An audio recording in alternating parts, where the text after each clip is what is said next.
At the precinct, John receives a surprising visit from a lawyer. He learns that his father has left him something in his will. A shock, since he didn't even know his father had passed away. They haven't spoken in 35 years.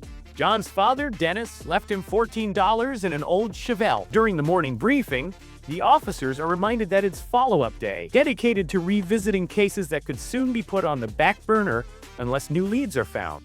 John is called on, but his mind is elsewhere, still reeling from the news about his father. Later, John and Harper visit a local store to speak with a man who was recently robbed. Tragically, his wife was also killed in the incident.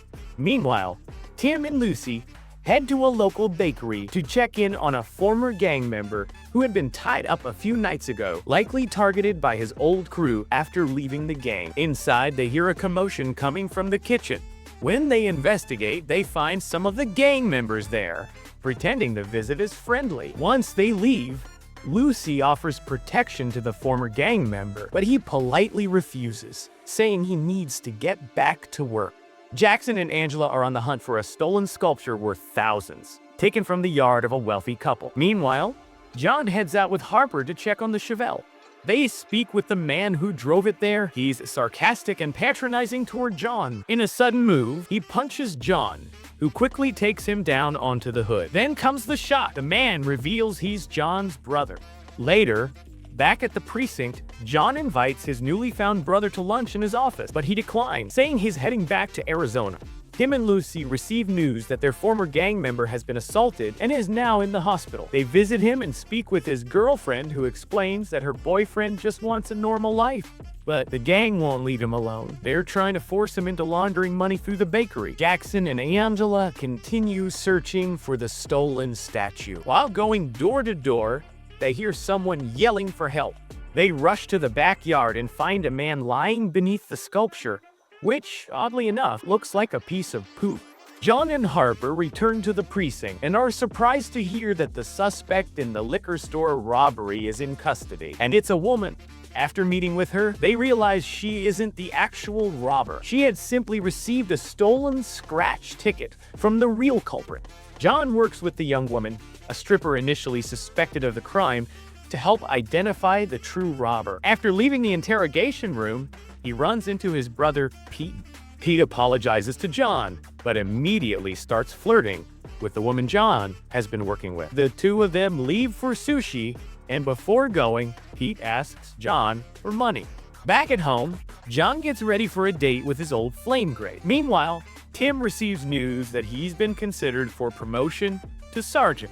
The chief tells him he could start in 2 weeks at a precinct where his skills would be needed. Tim hesitates, and Lucy's face falls at the news.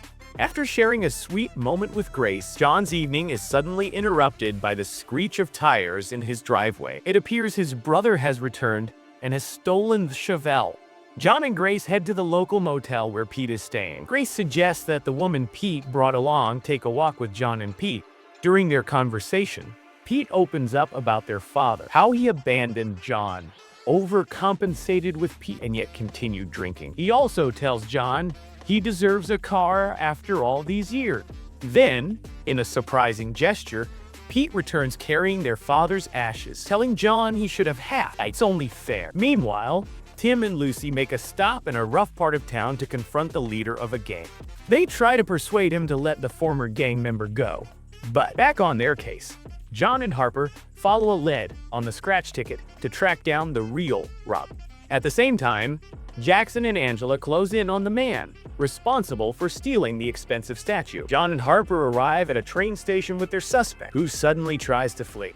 Armed and dangerous, he causes panic and even takes a baby hostage. John is forced to carefully talk him down and bring the situation under control.